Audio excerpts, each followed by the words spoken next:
In life, we walk among many, but not all who walk beside us deserve a place in our journey. Stoicism, a philosophy rooted in self-mastery, wisdom, and inner peace, teaches us not only how to navigate our emotions, but also how to choose the company we keep. The people we surround ourselves with shape our character, influence our decisions, and either strengthen or sabotage our pursuit of virtue. The Stoics believed that guarding one's inner world meant being intentional about the outer one. And so, they warned us about certain kinds of people, individuals whose behavior corrodes the soul and clouds the mind. Avoiding these personalities isn't about arrogance, it's about clarity and survival. Here are 7 types of people that Stoicism warns us to keep at a distance. First, beware of the constant complainer. This is the person who sees misfortune in every sunrise, who finds fault in every plan, criticizes every outcome, and never accepts responsibility. To the Stoic, complaining is the language of the powerless. It signals a refusal to adapt, to grow, to respond to life with courage and reason. When we listen to constant complaints, we unconsciously absorb them. Our view of life becomes dim, negative, hopeless. As Epictetus said, it's not what happens to you, but how you react to it that matters. The complainer never learns this lesson. Instead, they stay shackled to misery and invite you to join them. Second, avoid the flatterer. This type may seem harmless, even pleasant at first. They praise you constantly, inflate your ego, and tell you what you want to hear. But the Stoics caution us, flattery is a mask. Seneca once wrote, "A flatterer is the worst kind of enemy. They do not seek your growth, but your approval. Their kindness is not rooted in truth, but in manipulation. And once you depend on their praise, you become easy to control." The wise person prefers criticism rooted in honesty over praise built on deceit. Third, be cautious of the impulsive. These are the individuals who chase every urge, speak without thinking, and act without consequence. To them, life is a fire to be fed, not a path to be walked with discipline. The Stoics viewed impulsivity as the enemy of virtue. Marcus Aurelius, emperor and Stoic philosopher, trained himself to pause before reacting. He believed that true freedom came not from doing what you want, but from choosing what is right. The impulsive person rejects this idea. They are slaves to desire, and in their chaos, they will pull you into storms of their own making. Fourth, distance yourself from the gossip. These people thrive on the missteps of others. They carry stories like weapons, not to understand, but to judge and belittle. To the Stoic, gossip is a waste of the only thing we truly own, our time. It distracts us from improving ourselves, and it encourages us to look outward with mockery instead of inward with humility. When someone gossips to you, they'll also gossip about you. And in engaging, you train your mind to focus on what you cannot control, the lives of others. Fifth, avoid the angry and resentful. Anger is not strength, it is a loss of control. The Stoics taught that anger clouds judgment, poisons relationships, and leads to regret. Seneca devoted an entire essay to the subject, titled On Anger, where he wrote, "No plague has cost the human race more." The perpetually angry person lives in reaction, not reason. They lash out, blame others, and see offenses where none exist. Being around them is like living beside a volcano. Sooner or later, it will erupt and you will be caught in the fire. Sixth, stay away from the envious. These people cannot celebrate others. Your success is their bitterness. Your progress, their discomfort. Envy is corrosive to the soul. It turns admiration into hatred and blinds people to their own potential. The Stoics believed in amor fati, the love of one's fate. They understood that comparison is the thief of joy. The envious person lives in a constant state of inner conflict, measuring themselves against others and always falling short. Their presence encourages scarcity thinking, while Stoicism invites abundance through gratitude and self-possession. And finally, beware of the chronically discontent. These are the individuals who are never satisfied. They chase pleasure, achievement, or relationships, thinking happiness lies just over the next horizon. But they are always restless, always searching, never still. The Stoics remind us, true contentment is found within. External things, wealth, praise, comfort, are fleeting. They are indifference in Stoic philosophy. What matters is how we respond to life, not what we accumulate from it. A discontented person will pull you into their endless search, convincing you that peace is something to be hunted rather than cultivated.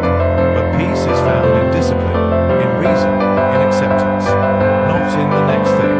So what do? We choose wisely. We become vigilant not just about the food we consume or the thoughts we think, but about the people we allow into our inner circle. That doesn't mean judging harshly or isolating ourselves from the world. It means protecting our values, aligning with those who sharpen our minds and elevate our hearts. As Marcus Aurelius advised, the things you think about determine the quality of your mind. Your soul takes on the color of your thoughts, and the people we surround ourselves with deeply influence those thoughts. Be kind, but discerning. Be open, but not naive. And above all, stay grounded in virtue. Because in the end, the greatest company you'll ever keep is the one within your own mind. The Stoics were not isolationists. They didn't advocate cutting ourselves off from society or turning our backs on humanity. On the contrary, they believed deeply in the brotherhood of mankind, in fulfilling one's duty, in engaging with the world with courage and compassion. But they were also realists. They knew that some people do not add to your life, they subtract from it. They dilute your focus, drain your energy, and distort your perception of what truly matters. So how do you apply this in the real world? It begins with awareness. Begin to notice how certain people make you feel, not just in the moment, but after you leave them. Do you feel clearer, or more confused, uplifted, or heavy? Stoicism teaches us to observe without judgment. Simply watch, listen, reflect, and then respond with wisdom. That doesn't always mean confrontation. Often, it means distance, quiet space, boundaries that are firm, yet respectful. You don't have to announce your departure. You simply begin to move differently. You begin to invest in relationships that are mutual, purposeful, and built on trust, not ego. True Stoic friendship is a rare and valuable thing. It is not about utility. It is about virtue. As Seneca said, associate with those who will make a better man of you. Welcome those whom you yourself can improve. He reminds us that friendship should be a partnership in becoming better, not a shared ritual of distraction or destruction. And what about when we realize that we are sometimes the person to be avoided? That we may fall into complaint, envy, impulsiveness, or anger ourselves. This is where Stoicism becomes most powerful. Because it doesn't just point outward, it calls us inward. To examine ourselves. To refine ourselves. To train the mind, not just once, but daily. Every person we meet is a mirror. Every difficult personality is a teacher. The complainer teaches us the value of resilience. The flatterer reminds us to seek truth over validation. The impulsive shows us the gift of restraint. The gossip reveals the power of silence. The angry call us to practice calm. The envious invite us to return to gratitude. And the discontented remind us to nurture peace in the present moment. Avoid these people, not with hate, not with scorn, but with wisdom. Withdraw from them so you may strengthen yourself. Because the goal of Stoicism is not isolation, it is elevation. And to rise, you must be light. Let go of what weighs you down. Let go of who dims your clarity. Protect your peace like sacred fire. And remember, the company you keep is either your armor or your Achilles heel. Choose with care. Because the path to wisdom is not just about what you learn, but also about who you walk beside. In a world that rewards speed, noise, and superficial connection, the Stoic path is quiet, still, intentional. It's not an easy road, but it is a free one. And freedom, as the Stoics taught, begins within. Freedom from being swayed by every opinion. Freedom from seeking approval where none is needed. Freedom from people who keep you stuck in cycles of reactivity and regret. When you step back from these patterns, when you walk away from the wrong company, you create space. Space for thought, for virtue, for peace. You may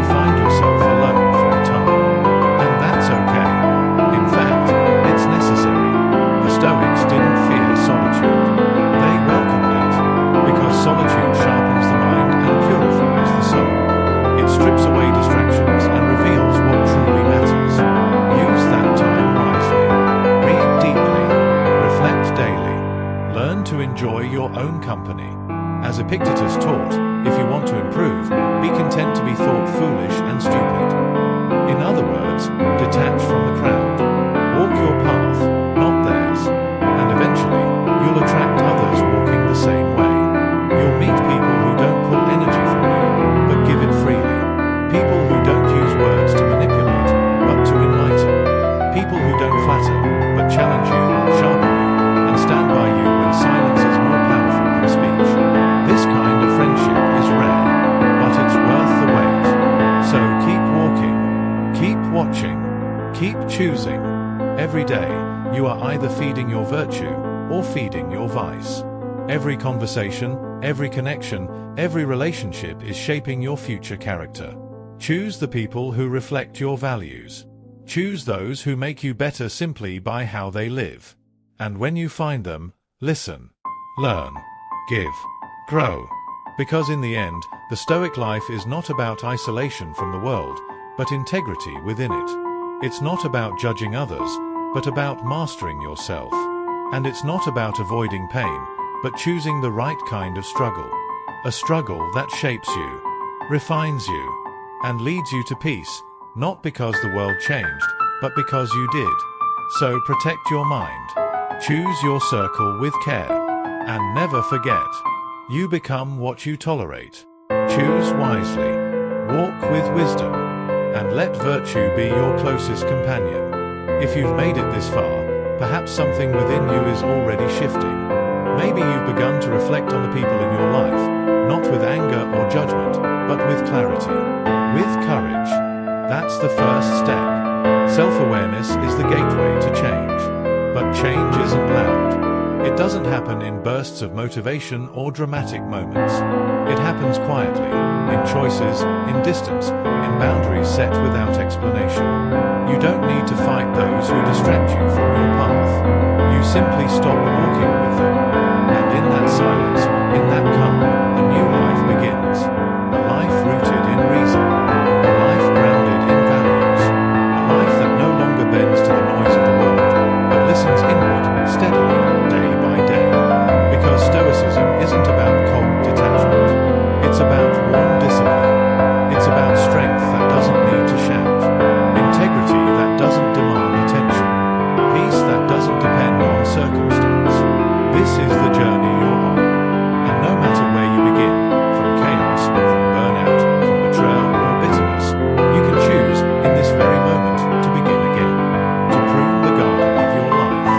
To remove what no longer serves.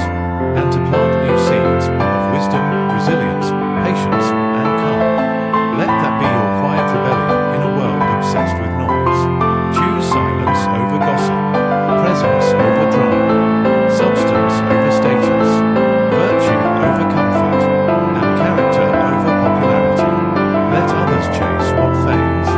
You chase what lasts. And as you do, remember, the Stoic path is not for everyone. But if you're still listening, maybe it's for you. Thank you for watching. If this message resonated with you, consider subscribing. Not for me, but for you. To continue learning, growing, and walking a path that leads not to noise, but to wisdom. Until next time, walk well and walk wisely.